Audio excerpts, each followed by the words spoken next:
Karena namanya bidan kan memang kerjaannya kan bantuin orang bersalin atau ngurusin orang ibu-ibu yang lagi hamil atau ngurusin balita. Pas hujan-hujan sehabis Isya itu ada suara orang merindih kesakitan bang, dan ngetok-ngetok pintunya, ngetok-ngetok ruang prakteknya itu. Nah terus dia gali tanah di bawah pohon belimbing, digali tanah. Di sini masih ngeliatin aja ya. Itu tanah digali, tuh anak kucing dituang dari kardus dan langsung dikubur hidup-hidup. Halo buat teman-teman yang udah subscribe ataupun yang belum subscribe Lentera Malam. Biar teman-teman selalu dapat notifikasi setiap kali Lentera Malam update video baru, teman-teman bisa nyalain loncengnya seperti video di tengah ini nih. Pilih all atau semua. Jadi jangan lupa nyalain loncengnya. Assalamualaikum warahmatullahi wabarakatuh. Selamat malam teman-teman, balik lagi di Lentera Malam bareng gue Adit. Sekarang kita lagi ada di segmen Saksi Misteri nih. Kali ini adalah episode spesial karena kita ngedatengin lagi nih narasumber yang udah lama banget di request sama pasukan Lentera Malam untuk cerita lagi di Lentera Malam. Jadi narasumber kali ini adalah narasumber yang dulu pernah menceritakan tentang cerita kontrakan iblis. Ada part 1, 2, 3. Jadi buat kalian yang belum nonton part 1, 2, dan 3, silakan kalian tonton dulu baru balik lagi ke video ini, untuk supaya kalian lebih paham lah dengan cerita yang akan dibawakan kali ini. Kita kenalan dulu sama narasumbernya nih, Dimas. Halo, apa kabar nih? Alhamdulillah. Ini ada yang berbeda sedikit nih tentang lu nih. Iya. Jadi buat kalian yang belum tahu, Dimas ini adalah yang dulu pernah menceritakan kontrakan iblis ya Mas ya. Iya. Dan saat itu Dimas menceritakan dengan menutupi identitasnya ya Mas ya. Betul. Dan kali ini lu buka identitas lu. Boleh cerita sedikit nggak kenapa lu kali ini buka identitas lu? Oke, pertama gue buka identitas ya karena gue ngerasa posisi gue dan keluarga gue sekarang sudah aman. Sudah aman. Intinya sudah jauh lah dari hal-hal yang bisa mengancam kami semua. Ya. Makanya gue berani buka identitas asli gue. Dulu gue terpaksa nutupin identitas asli gue karena gue nggak akan tahu nih nanti endingnya seperti apa. Karena posisi rumah lu yang setelah pindah dari kontrakan itu nggak terlalu jauh ya. Itu dia. Dan itu untuk menghindari terjadi hal-hal yang tidak diinginkan sama lu ya. Ya, itulah. Tapi tetap di sini Dimas cerita kontrakannya tetap disamarkan dan nama tokoh-tokohnya tetap lu samarin ya Mas. Harus wajib itu. Ya karena menghindari hal-hal yang tidak diinginkan tadi ya Mas ya. Dan sekarang gue mau nanya dulu nih Mas, update terbaru tentang kontrakan lu nih. Oke. Sekarang di kontrakan itu yang tinggal siapa aja Mas? Untuk sekarang ini yang gue tahu dan memang yang terjadi ya seperti itu, yang tinggal di situ sekarang yang ngontrak hanya keluarganya Nindi. Nindi. Dan di rumah induk yang tadinya kosong itu sekarang sudah ada penghuninya.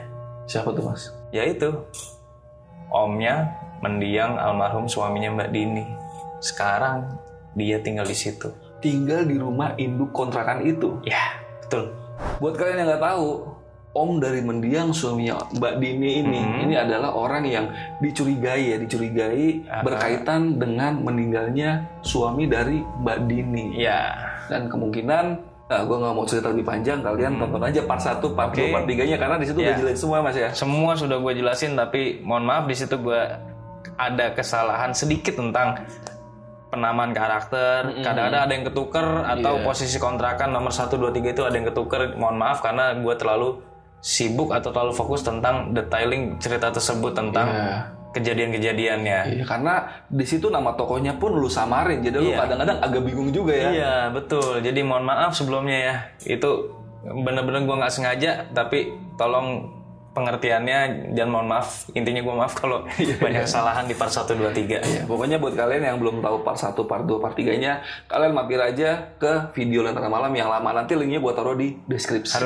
Harus mampir dulu. Iya, betul banget, biar kalian lebih paham dengan cerita yang bakal dibawain sama Dimas kali ini. Nah, yang bakal lu bawain ini kan cerita part 4-nya ya Mas ya? Iya. Dan buat kalian, siapa tahu nanti Dimas ada mood atau ada cerita tambahan dari cerita ini, kalian bisa langsung aja subscribe channelnya si Dimas ya Mas ya? Oke. Nama channelnya apa Mas? Nama channel YouTube gua Cerita Dimas. Cerita Dimas. Nah, di situ juga Dimas banyak share cerita-cerita horor ya. Iya, iseng-iseng sih. Iseng-iseng lah ya. Itu karena cerita horor itu yang saat ini lu angkat ya yang ada dari sekitar lu aja ya. Betul. Lu belum ngangkat cerita dari orang lain gitu. Betul. Jadi ini masih orisinil punya si Dimas sendiri nih. Jadi buat kalian mampir aja ke channel si Dimas. Cerita Dimas gitu. Nah sebelum masuk ke ceritanya, gue mau ngingetin lagi nih buat kalian yang belum nonton part 1, 2, 3 silakan tonton dulu. Dan buat kalian yang udah nonton 1, 2, 3-nya, gue mau ngingetin sekali lagi nih tentang denah kontrakannya, karena takutnya pada lupa ya Mas. Harus. Jadi nih gue tambahin dulu denah dari kontrakannya.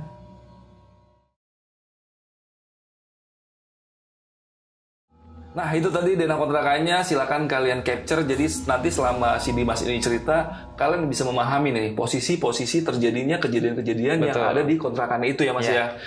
Nah sebelum masuk ke ceritanya, gue mau nginfoin dulu kalau Dimas ini seperti tadi gue bilang, Dimas itu punya channel horor juga, dan Dimas juga punya sosial media, Instagram, Twitter dan lain-lain. Namanya apa tuh Mas? Namanya sama, Cerita Dimas semua. Cerita Dimas semua. Ya udah nanti linknya gue taruh deskripsi aja. Jadi kalian buat yang mau nyapa-nyapa Dimas, silakan kalian klik link yang ada di deskripsi. Ya udah, karena openingnya udah kelamaan, biar kita langsung masuk ke ceritanya aja. Sebelum kalian masuk ke ceritanya, kalian tonton dulu intronya.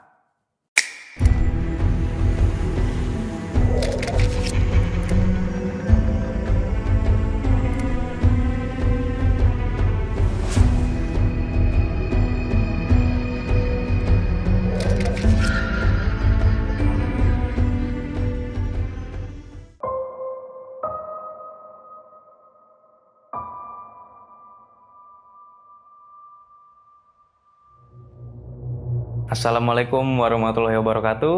Perkenalkan, nama gue Dimas. Di sini gue mau menceritakan kelanjutan dari cerita Kontrakan Iblis yang part keempat. Ini semua adalah kelanjutan dari semua part yang udah gue ceritain di channel Lentera Malam di bulan-bulan lalu. Jadi intinya sih dari gue pindah ke kontrakan yang baru ini, gue masih ikutin perkembangan di kontrakan gue yang lama. Jadi gue penasaran aja mau tahu nih ceritanya gimana sih kelanjutannya, karena itu kan kejadian yang pernah mengancam nyawa gue dan orang-orang di sekitar gue waktu itu kan Bang. Nah kelanjutan ceritanya itu dimulai dari ceritanya si Nindi aja dan Pak Danu ya. Jadi Pak Danu ini nggak lama gue pindah tuh keluarganya juga pindah. Nggak tahu kenapa, tapi intinya ya mungkin karena nggak betah juga, makanya dia pindah juga. Dan situ tinggal keluarganya Nindi aja. Gue ikutin perkembangannya pelan-pelan, gue ikutin alurnya, tapi gue nggak terjun secara langsung untuk nyari tahu itu semua karena nggak etis juga kan. Jadi gue minta bantuan istri gue dan minta bantuan ke si Ana. Kebetulan mereka semua masih saling kontak-kontakan lah di situ. Jadi ya gue ikutin perkembangannya, dan pada faktanya itu tetap godaannya itu dari penghuni-penghuni itu tetap terjadi Bang. Terutama dari rumah kontrakan itu Bang, sosok-sosok yang nggak jelas itu masih tetap muncul di situ. Jadi ceritanya tuh dimulai dari pindahnya Pak Danu. Jadi kontrakan itu udah nggak ada penghuninya sama sekali kecuali keluarganya si Nindi dan ya si omnya almarhum suaminya Mbak Dini itu. Dia sekarang tinggal di situ. Nah posisinya itu si Nindi dan keluarganya dia itu masih tetap bertahan di situ karena ya nggak tahu karena ekonominya lagi kondisi seperti ini kurang baik, atau memang ada sesuatu yang dia nggak berani ceritain ke kita semua kenapa dia tetap nggak pindah di situ.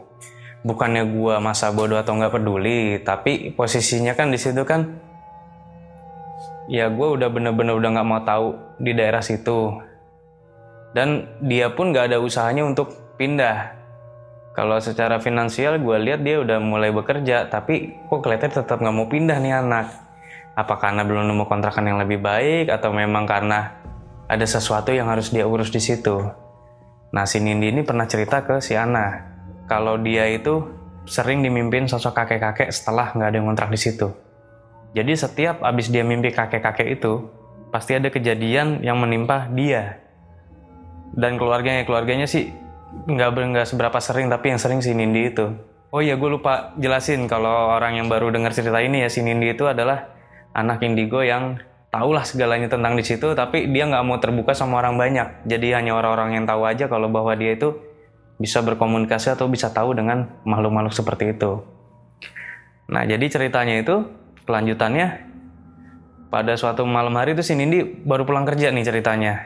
Alhamdulillah tuh anak udah kerja, tapi Gua nggak tahu persis dia kerja di mana, tapi kalau kerja itu pulangnya malam, berangkatnya menjelang siang.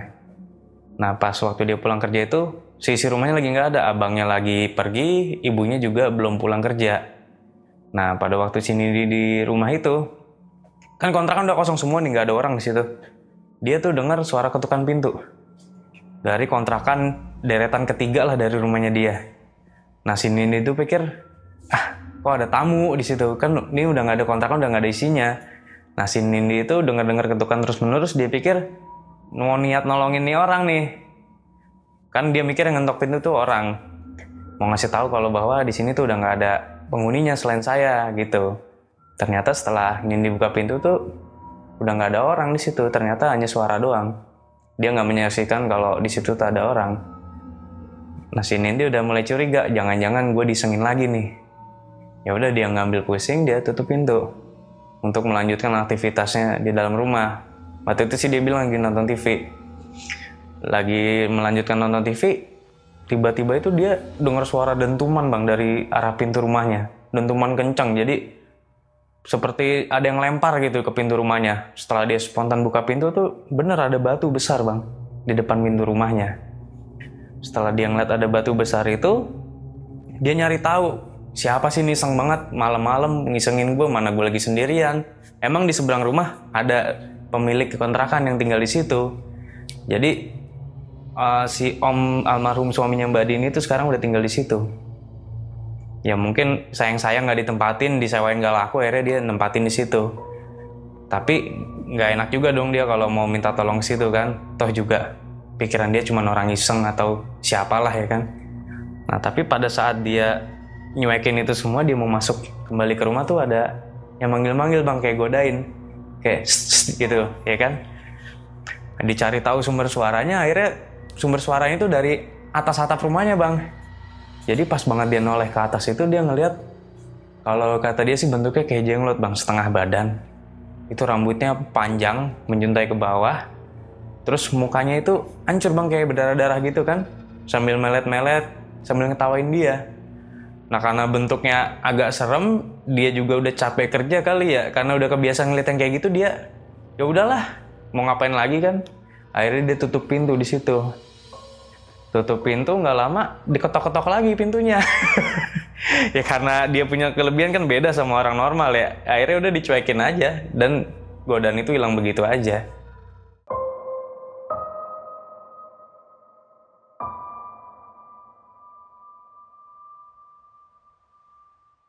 Nah ini kita masih ke cerita si Nindi ya. Berselang berapa hari dia kembali lagi dimimpikan sosok kakek-kakek itu bang. Nah dia udah pirasat, pasti nih ada kejadian lagi. Bener aja.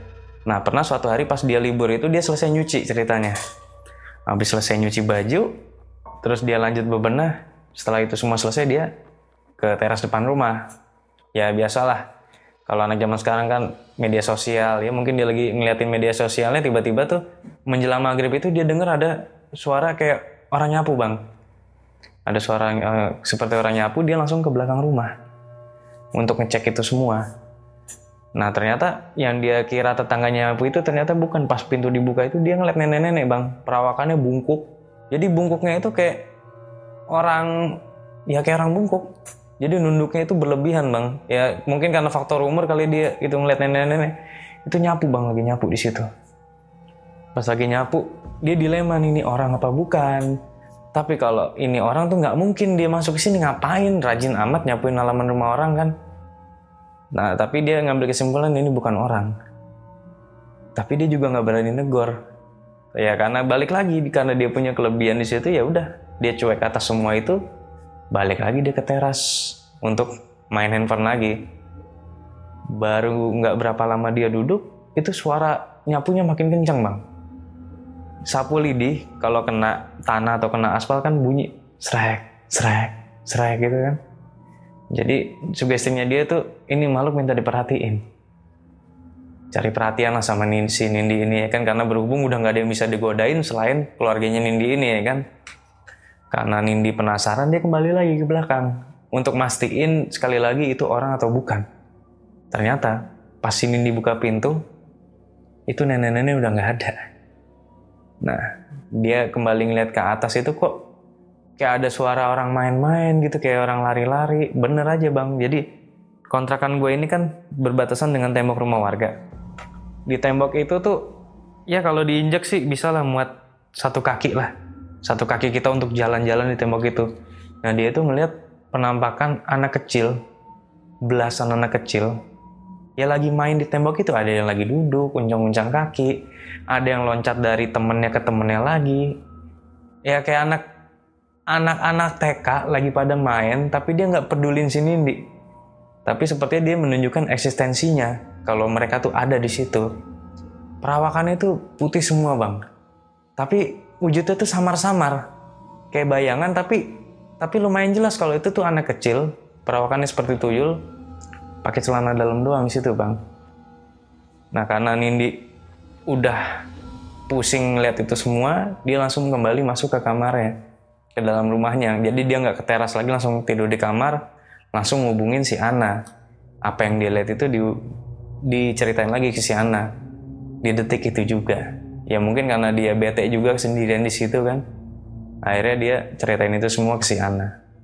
Oke, kita masih berlanjut ke ceritanya Nindi. Jadi ini cerita ini gue bikin beberapa part karena gue juga udah bingung lagi harus cerita mulai dari mana. Tapi endingnya nih masih tentang si Nindi. Nah ini ceritanya agak melenceng sedikit dari yang goib. Jadi ceritanya itu si Nindi punya kucing blasteran, itu dipiara sama dia. Jadi sering dikasih makan, sampai akhirnya kan ngundang kucing-kucing liar ikut datang ke rumahnya, ke kontrakannya.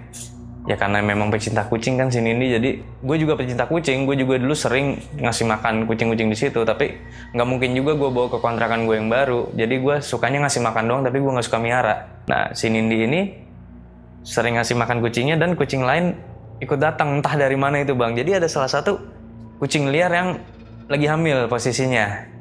Karena si Nindi suka, tapi nggak dipiara, hanya dikasih makan aja. Setelah dikasih makan, kucingnya dibawa masuk, kucing liarnya pergi. Selalu seperti itu. Pernah suatu hari nih, kucingnya si Nindi berapa hari sekali dikeluarin dari rumah. Nah pemilik kontrakan lihat kucing si Nindi posisi di dalam rumah. Tiba-tiba itu pas Nindi mau keluar rumah, pas mau buka pintu, dia ngeliat jendela si pemilik kontrakan, si Om Mendi yang suaminya si Mbak Dini ini, jalan ke arah kucing itu. Kayak kelihatan orang mau nyayangin gimana sih bang, deketin, tapi endingnya ditendang tuh kucing bang. Si Nindi ngeliatnya shock, dia nggak bisa berkata-kata, cuman tutup mulut karena sedih kan. Kucingnya lari ke rumah. Nah semenjak saat itu kucingnya si Nindi udah nggak pernah dikeluarin lagi. Nah berjalannya waktu, kucing liar yang gue bilang tadi yang lagi hamil ini akhirnya melahirkan di pojokan kontrakan yang paling ujung. Jadi karena melahirkan si Nindi kasihan, dikasih kardus segala macam ya kan, tetap dikasih makan. Anaknya 5 bang kucingnya bang. Nah pas setelah anaknya lahir itu, pemilik kontrakan ini, si Om ini tahu, ada kucing baru nih ya kan. Entah mau dipiara entah gimana, tuh si Nindi ngeliat itu anak kucing dimasukin ke dalam kardus, terus dibawa ke bawah pohon rambutan di halaman taman kontrakan ini. Jadi antara kontrakan dan rumah induk itu ada halaman, isinya pohon rambutan, pohon mangga sama pohon belimbing, dan ada rumput-rumputnya lah, kayak tanaman pada umumnya lah. Nah itu kardusnya ditaruh, dia masuk ke rumah ngambil pacul. Nah terus dia gali tanah di bawah pohon belimbing, digali tanah. Di sini masih ngeliatin aja ya. Emang sih gue nggak bisa nyalain si Nindi juga, tapi di sisi lain ya itu urusannya mereka bang. Ya gue sempat kasihan juga sama kucing diperlakukan seperti itu. Lu mau tau nggak kucing diapain? Itu tanah digali, tuh anak kucing dituang dari kardus dan langsung dikubur hidup-hidup. Itu kalau gue tahu, gue ambil kucingnya bang. Si Nindi juga nggak bisa berbuat apa-apa di situ. Satu sisi dia mau ngebela, dia tahu bahwa orang ini punya kelainan, ya kan, entah muja setan, entah apalah, tapi faktanya kan di part 1, 2, 3 juga ceritain kan. Tapi di sisi lain Nindi nggak bisa apa-apa karena dia cuma ngontrak di situ. Dan setahu gue pun kontrakannya masih nunggak, ngerinya dia berulah, dia membela, tapi nanti ngerinya berbalik ke keluarganya mereka, nanti mereka diusir gimana ya kan. Bukannya kita nggak mau bantu, tapi dibantu pun sempet waktu itu, tapi tetap dia kekeh nolak. Ya karena mungkin dia ngerasa masih punya harga diri, masih berjuang, jadi nggak mau begitu menerima bantuan dari orang gitu. Jadi intinya tuh 5 anak kucing itu dikubur hidup-hidup di depan matanya Nindi tanpa sepengetahuan si Om ini. Jadi Nindi tuh ngintip dari jendela. Nah, berselang beberapa jam itu induk kucingnya dipanggil sama Omnya. Setelah dipanggil, langsung dimasukin ke karung, Bang. Dimasukin karung, dibawa ke dalam rumah. Dan sampai sekarang itu udah nggak pernah kelihatan lagi tuh kucing-kucing itu kemana. Makanya sampai si Nindi itu bener-bener nggak ngasih kucingnya keluar, ngeri diperlakukan seperti itu.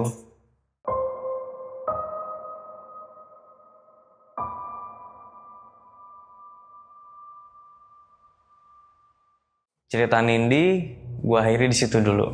Kita lanjut ke cerita pengalaman warga yang gua bilang nerima perabotan-perabotan hibahan dari Mbak Dini. Jadi kalau kalian lihat di part sebelumnya itu kan si Ana sempat dikasih hibahan perabotan dari Mbak Dini. Nah, karena si Ana mengalami kejadian-kejadian buruk, jadi Ana pergi ini barang-barang ditinggalkan dan barang-barang itu tuh diambil sama warga sekitar. Nah, jadi cerita pertama tuh Bang dimulai dari bidan. Jadi di depan rumah pemilik kontrakan itu ada praktek bidan. Jadi memang rumahnya di situ, tuh bidan setiap hari praktek di puskesmas, tapi kalau malam dia atau sore menjelang malam dia pulang dan buka praktek. Waktu itu keadaannya hujan gerimis, Bang. Ini cerita dari sana, Bang ya, dan ceritanya lagi rame di lingkungan kontrakan gue yang lama. Jadi suatu saat hujan gerimis itu kejadiannya menjelang Isya, Bang. Udah malam. Karena namanya bidan kan memang kerjaannya kan bantuin orang bersalin atau ngurusin orang ibu-ibu yang lagi hamil atau ngurusin balita. Jadi pada suatu hari itu pas hujan-hujan sehabis Isya itu ada suara orang merintih kesakitan, Bang, dan ngetok-ngetok pintunya, ngetok-ngetok ruang prakteknya itu. Ya karena dipikir pasien, ternyata memang benar ada ibu hamil di situ. Dipersilakan masuk, tapi posisinya tuh kayak udah orang lagi pembukaan, gimana sih Bang, merintih kesakitan dan minta tolong untuk ditanganin. Karena emang dia tugasnya seperti itu, jadi nggak sempet kepo nanya suaminya mana, keluarganya mana, nggak sempet. Bidan itu hanya ngeliat cewek, ibu muda sedang hamil besar, posisi pakai daster, dan langsung dimasukin ke ruang prakteknya. Setelah dimasukin dia tetap merintih kesakitan, tapi di setiap ditanya itu nggak mau jawab, malah makin merintih, Bang. Ya karena dia lebih mentingin nyawa daripada ingin bertanya-tanya, jadi langsunglah dia mempersiapkan alat-alat untuk membantu melahirkan tersebut. Pas lagi suatu dia menyiapkan alat-alat itu, Bang, itu suara merintih itu pelan-pelan hilang, kayak ngejauh gitu. Ya dipikir ini ibu-ibu ini udah mulai tenang kali setelah ke rumah bidan tersebut. Tapi pada faktanya setelah semua peralatan terkumpul, itu bidan balik ke ruangan yang ada si ibu tadi yang sudah dibaringkan itu, ternyata tiba-tiba tuh udah bener-bener gak ada orang di situ, Bang. Bidan itu pikir ini mau ditolongin apa enggak, kok malah jalan-jalan gitu. Dicari ke toilet nggak ada, dicari ke teras rumah nggak ada. Dan kalau misalkan dicari keluar pun seharusnya masih kelihatan jejak orang jalan gitu, Bang. Entah bayangannya, entah dia menjauh. Tapi faktanya itu setelah bidan itu keluar, gerimis-gerimis belain dia keluar, tapi ternyata nggak ada orang sama sekali, Bang. Di luar itu hening, sunyi, nggak ada motor, warung pun pada tutup, memang nggak ada apa-apa. Karena waktu itu hujannya memang dari siang menjelang malam, Bang. Jadi terus-menerus hujan, tapi nggak hujan besar, Bang, hujan gerimis. Jadi ya kerasa lah kesan-kesan horornya di lingkungan situ, sampai orang yang nggak ada sangkut pautnya, orang yang bener-bener ngabdi untuk nolongin orangnya sampai kena getahnya.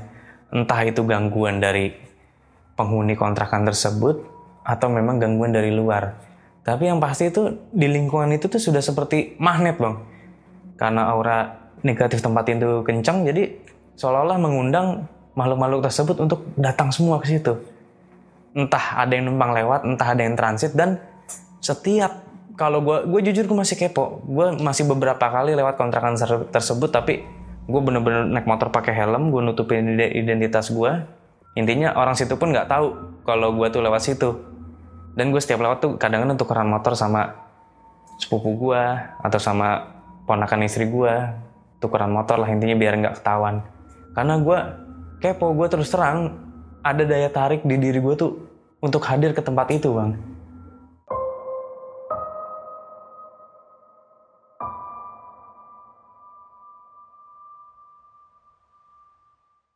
Jadi rasa penasaran gue tuh tinggi banget.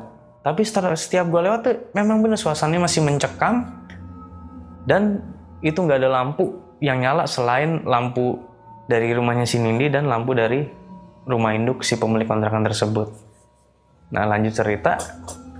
Jadi perabotan yang udah dikasih, entah siapa yang nerima itu kan. Tapi intinya sih masih lingkungan sekitar yang nerima barang-barang itu. Itu satu kampung seperti diteror bang. Entah tiap malam itu ada salah satu warga yang rumahnya itu nggak ada tetangga. Jadi antara rumah sama rumah itu ada gang. Dan gangnya itu kanan kiri belakang, jadi rumahnya itu seperti bisa dilingkarin gitu bang. Itu ada suara langkah kayak orang ngendap-ngendap. Tapi orang ngendap-ngendap pakai sendal kan kedengeran suara gesekan ya bang. Tapi setelah itu orang ditegesin makin lama suaranya makin kenceng.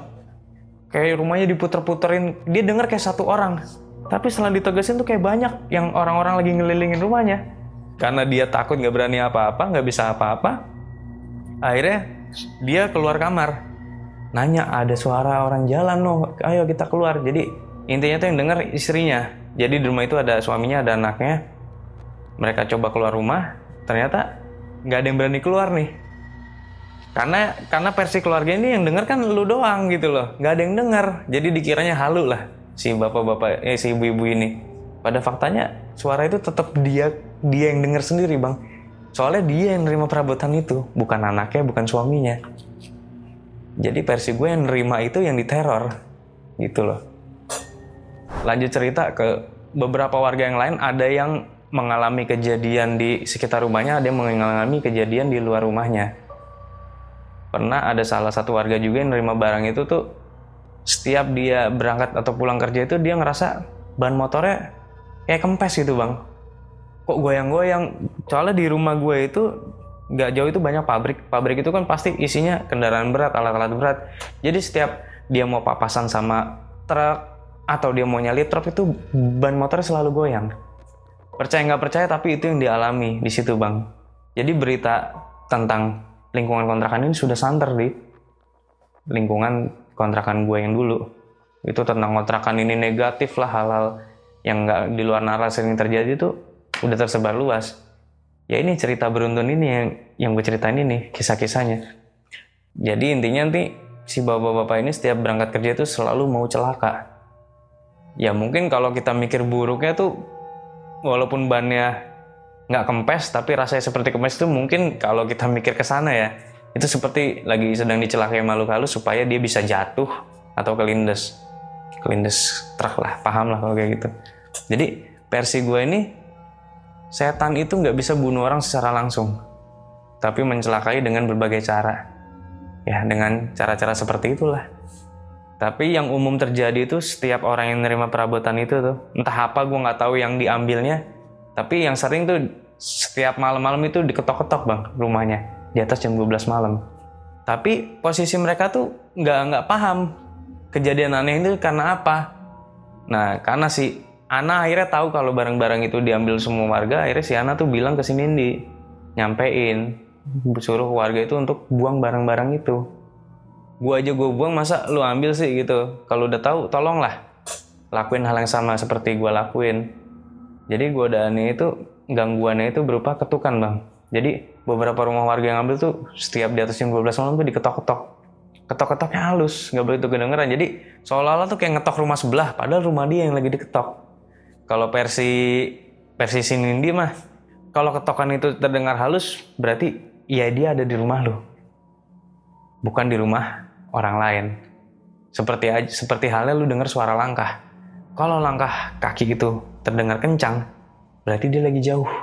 Tapi kalau langkah kaki itu terdengar pelan, berarti dia lagi deket. Versi si Nindi seperti itu. Gue tahu ini semua, gue bisa cerita ini semua karena Nindi, istri gue dan si Ana ini pernah ketemu secara langsung membahas gangguan-gangguan itu bang.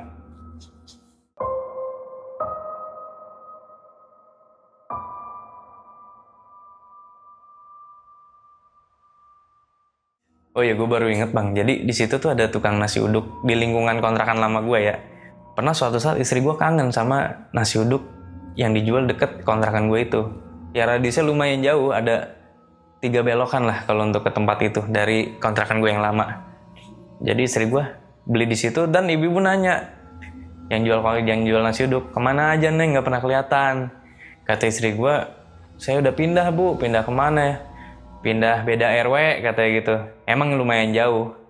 Nah terus emang kenapa pindah? Kata ibu-ibu itu gitu.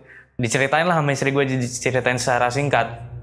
Dan tukang nasi uduk itu mengiyakan, iya emang di situ tuh tempatnya angker, begini jadi tukang nasi uduk itu orang asli situ bang.